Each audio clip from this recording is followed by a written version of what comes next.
Hello विद्यार्थियों, आज हम इस वीडियो के माध्यम से पररूप संधि के बारे में जानकारी प्राप्त करेंगे। पररूप संधि से संबंधित सूत्र है एंगी पररूपम। एंगी पररूपम, जिसकी वृत्ति है आद उपसर्गात एंगादो धातौ परे पररूपम एकादेशः स्यात्।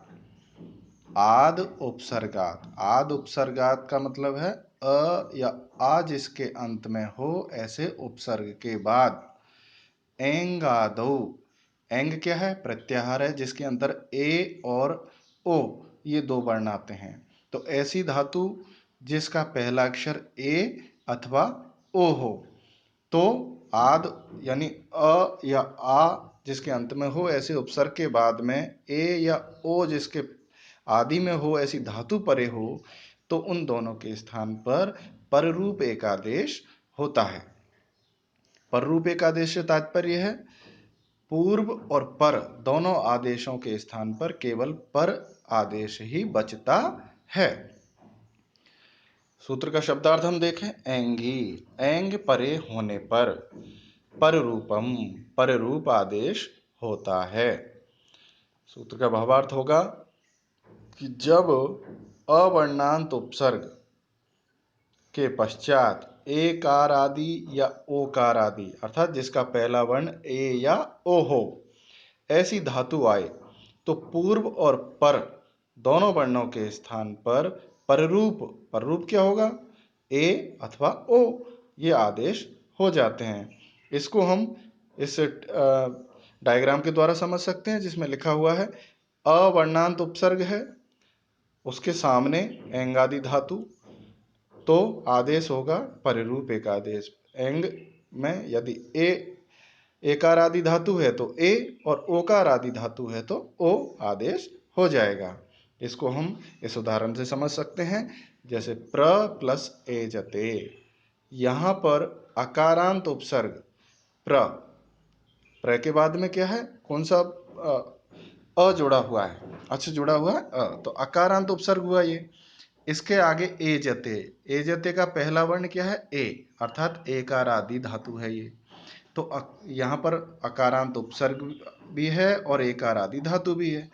तो प्र में जो अ जुड़ा हुआ है उसमें और बाद में एकार आदि धातु का ए जो है, इन दोनों के स्थान पर पररूप केवल ए होकर के हमारी स्थिति बनती है प्र एजते, और वर्ण सम्मेलन करने पर हमारी स्थिति रूप सिद्ध हो जाता है प्रेजते। ऐसा तो ये हमारा एंगी पररूपम, पररूप संधि का जो प्रमुख सूत्र है ये है।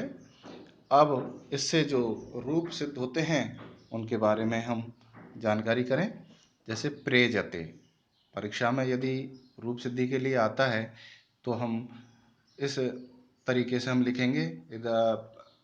अपने दाईं ओर अपने जो स्थिति होती जाएंगी शब्द रूप की परिवर्तन के बाद वो लिखेंगे, और बाईं ओर सूत्र और उनका विवरण हम लिखते चलेंगे। तो जैसे प्रेजते हमने हेडिंग लगाई और पहला बिंदु लिखा प्र प्लस एजते। यहाँ पर क्या है?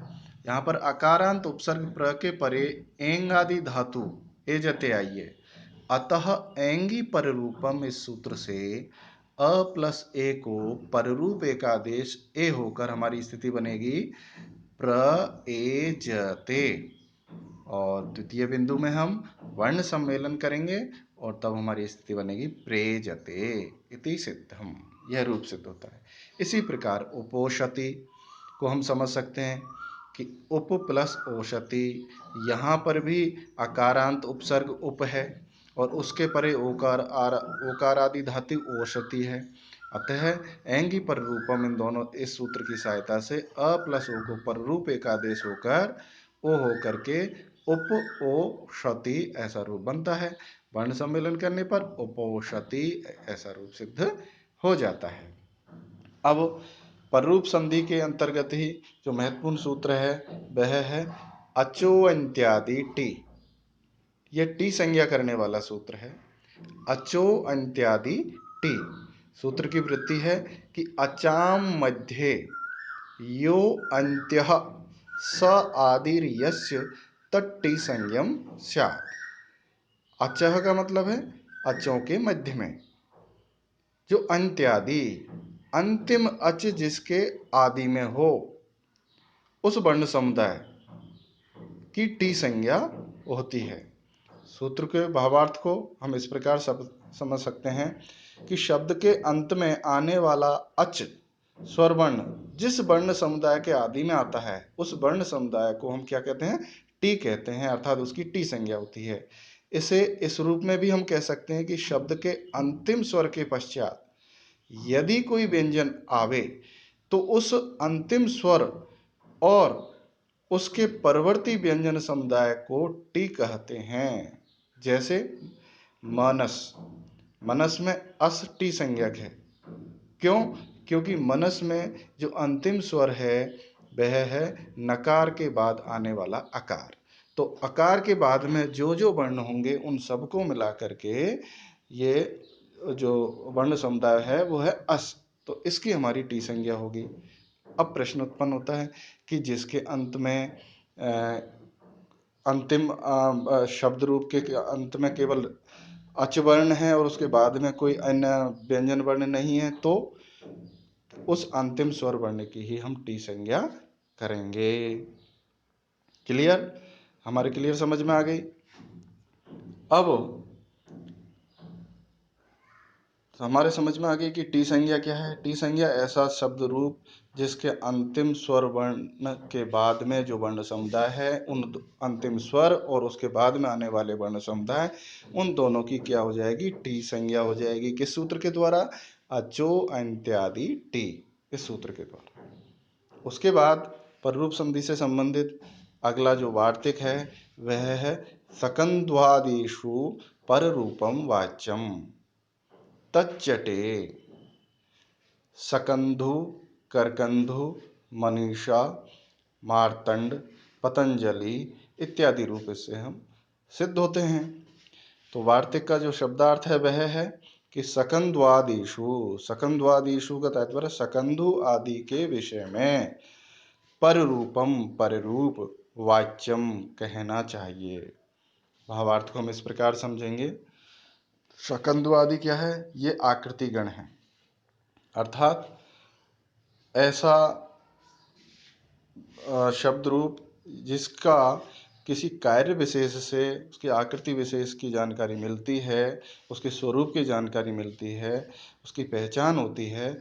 ऐसे वर्ण, ऐसे शब्द रूप आकृति गण के अंदर समाहित होते हैं। तो ये जो नियम है वो शकंद्वादिषु पररूपम वाच्यम, ये वार्तिक उन्हीं पर लागू होता है।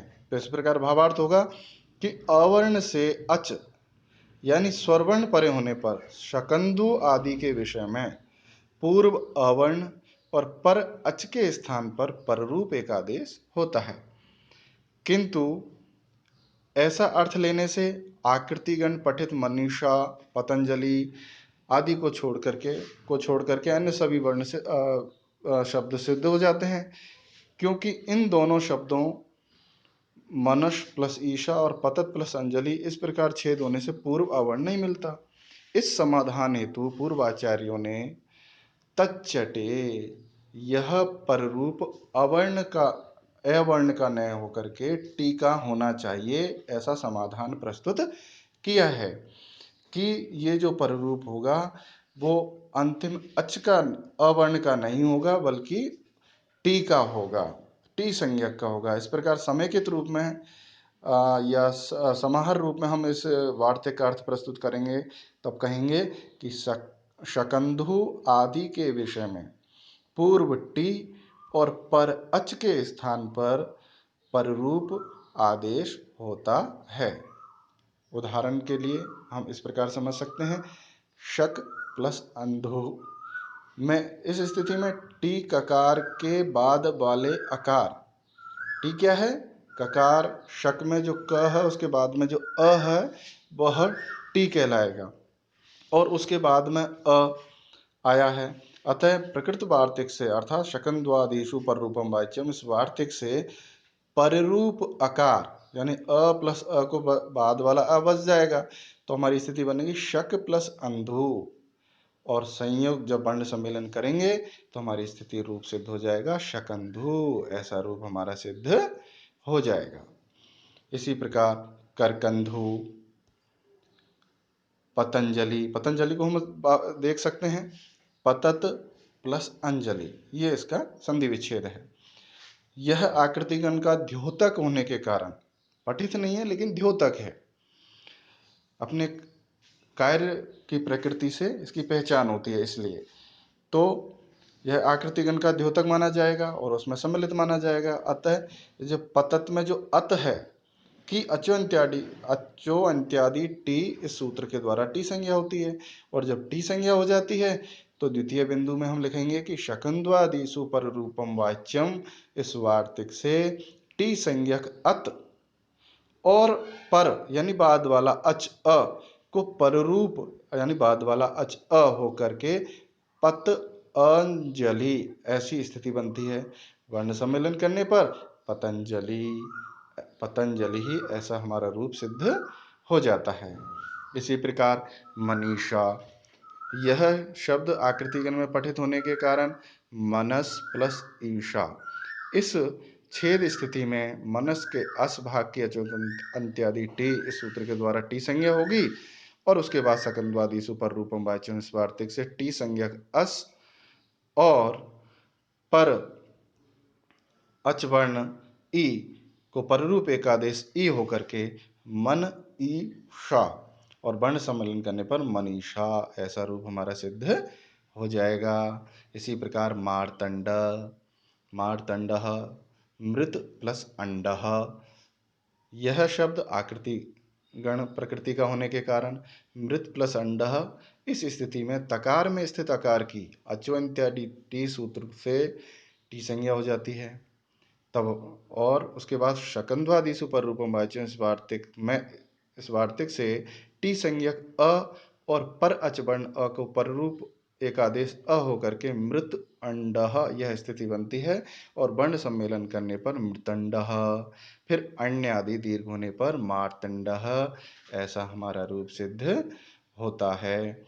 इस प्रकार आज हमने पररूप संधि के बारे में जाना। अब अगली संधि के बारे में अगले वीडियो में हम मिलते हैं। यदि वीडियो से संबंधित कोई भी जिज्ञासा हो तो कमेंट्स बॉक्स में अवश्य लिखें। धन्यवाद।